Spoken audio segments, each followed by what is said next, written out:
चीन पाकिस्तान की नजर भारत के रिपब्लिक डे पर टिकी थी। भारत ने सबसे धाकड़ मिसाइल का कर दिया परीक्षण। भारत आए फ्रांस के राष्ट्रपति ने दिया इंडियन एयरफोर्स को तोहफा।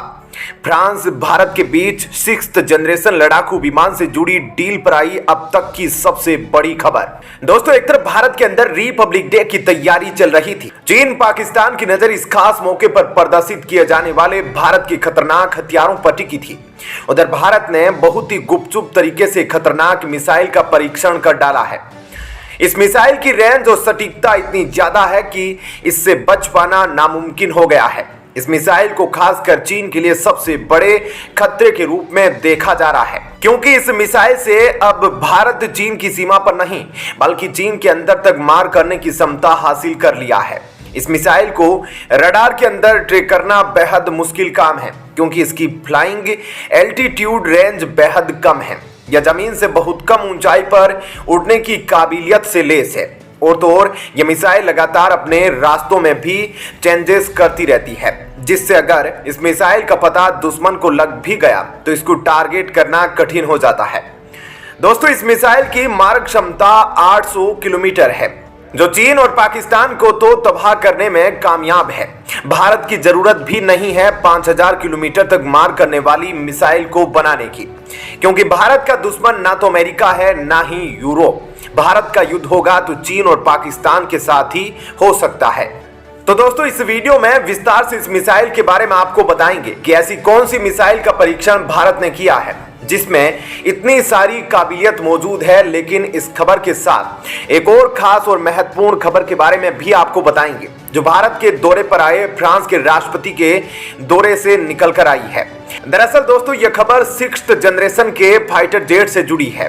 तो आइए जानते हैं क्या कुछ खबर है। लेकिन उससे पहले आप कमेंट में अपने आजाद भारत के लिए एक जय हिंद जरूर लिखें।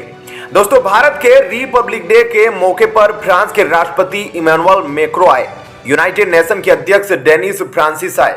इस मौके पर तमाम झांकियां निकाली गई, लेकिन चीन और पाकिस्तान की नजर तो केवल और केवल भारत के हथियारों पर थी।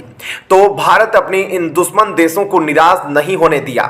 सबसे पहले भारत ने इनको खतरनाक मिसाइल का परीक्षण की खबर दी, उसके बाद रिपब्लिक डे सेलिब्रेट किया। दोस्तों, ऐसे मौके पर भारत भी अपने ताकतवर हथियारों का प्रदर्शन करता है।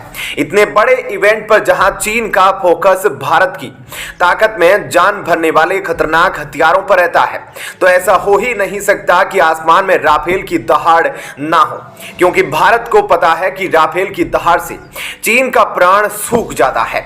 लेकिन चीन के प्राण को सुखाने वाली जो सबसे बड़ी खबर थी वह भारत के जखीरे में शामिल हुई एक्सटेंडेड रेंज ब्रह्मोस मिसाइल थी। ब्रह्मोस मिसाइल के ER वर्जन पर काफी समय से काम किया जा रहा था, जिसका परीक्षण सफलतापूर्वक कर लिया गया। और इस परीक्षण में इस मिसाइल ने 800 किलोमीटर की मारक क्षमता को प्राप्त कर लिया है।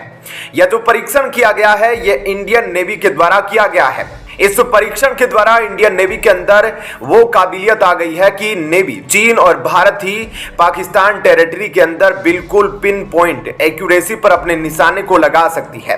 ब्रह्मोस मिसाइल का यह परीक्षण इसलिए भी अहम है क्योंकि अभी तक जिन ब्रह्मोस का इस्तेमाल भारतीय सेना कर रही थी, इनकी मारक क्षमता लगभग 400 से 500 किलोमीटर तक थी, जिससे हम बॉर्डर लाइन पर मार कर सकते थे, लेकिन डीप स्ट्राइक नहीं की जा सकती थी। लेकिन अब इसकी मारक क्षमता सीधे 800 किलोमीटर तक हो गई है। 800 किलोमीटर मारक क्षमता का मतलब है अब ब्रह्मोस मिसाइल जिस स्थान से दागी जाएगी उस स्थान से लेकर 800 किलोमीटर दूर जाकर अपने निशाने को हिट कर सकेगी। दोस्तों, अभी हाल ही में 13 जनवरी को पीएम मोदी ने DRDO के अध्यक्ष से मुलाकात की थी और हथियारों के निर्माण पर तेजी लाने की बात कही थी। और उसके मात्र 12 दिन बाद ब्रह्मोस मिसाइल का परीक्षण कर लिया गया। ब्रह्मोस मिसाइल से जुड़ा सिलसिला यहीं खत्म नहीं होता है। DRDO के अध्यक्ष ने ऐलान किया है कि अगले 10 दिनों के अंदर ही चीन के एक बड़े दुश्मन फिलीपींस को भी ब्रह्मोस मिसाइल की सप्लाई शुरू हो जाएगी। दरअसल फिलीपींस और चीन के बीच इस वक्त तनाव सबसे चरम पर है। फिलीपींस ब्रह्मोस मिसाइल की तैनाती दक्षिणी चीन सागर में करेगा, यानी कि दो तरफ से चीन के खिलाफ ब्रह्मोस मिसाइल की तैनाती की जाने वाली है।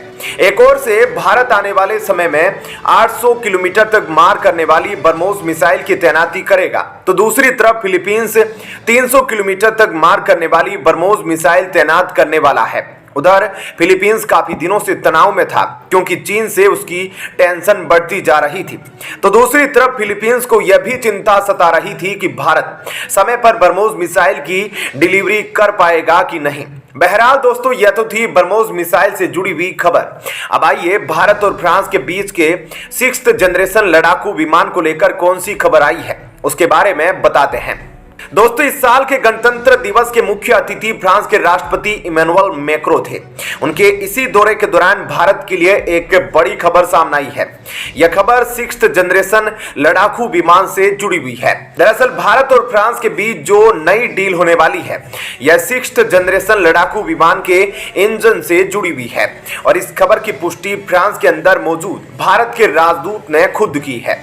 भारत के राजदूत ने अपने स्टेटमेंट में कहा कि फ्रांस की सेफ्रॉन कंपनी अपनी सारी टेक्नोलॉजी भारत को देने को तैयार है, जिसकी मदद से भारत के अंदर ही हर तरीके के लड़ाकू विमानों के इंजन का निर्माण किया जा सकेगा। दोस्तों, सेफ्रॉन दुनिया की उन चुनिंदा लड़ाकू विमान मैन्युफैक्चरिंग में शामिल कंपनी है जो अपने इंजन मैन्युफैक्चरिंग के लिए बहुत मशहूर है।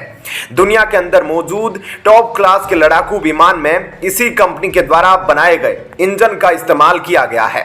और अब सेफ्रॉन की तरफ से जो खबर भारत को आई, वह सभी टेक्नोलॉजी भारत को ट्रांसफर करने पर सहमत हो गया है। यह भारत के लिए बहुत ही बड़ी खबर है। उधर ब्रिटेन और अमेरिका के लिए तगड़ा झटका भी माना जा रहा है, क्योंकि अमेरिका और ब्रिटेन की कोशिश थी कि वह भारत के साथ मिलकर इंजन का निर्माण करे, लेकिन भारत सेफ्रॉन के साथ मिलकर इंजन का निर्माण करना चाहता था। अब जो खबर आई है उसके मुताबिक दोनों देशों के बीच 130 किलो न्यूटन थ्रस्ट जनरेट करने वाले इंजन के निर्माण पर भी सहमति बन सकती है। वहीं दोस्तों, भारत के अंदर 4.5 पीढ़ी के लड़ाकू विमान राफेल सुखोई मौजूद है, जिनको ऑपरेट करने के लिए 90 से 100 किलो न्यूटन थ्रस्ट जनरेट करने वाले इंजन की जरूरत होती है, जबकि 5वीं पीढ़ी के लड़ाकू विमानों के लिए 120 किलो न्यूटन थ्रस्ट जनरेट करने वाले इंजन की जरूरत होती है। भारत और फ्रांस के बीच तो 130 किलो न्यूटन थ्रस्ट जनरेट करने वाले इंजन की डील पर मुहर लग सकती है।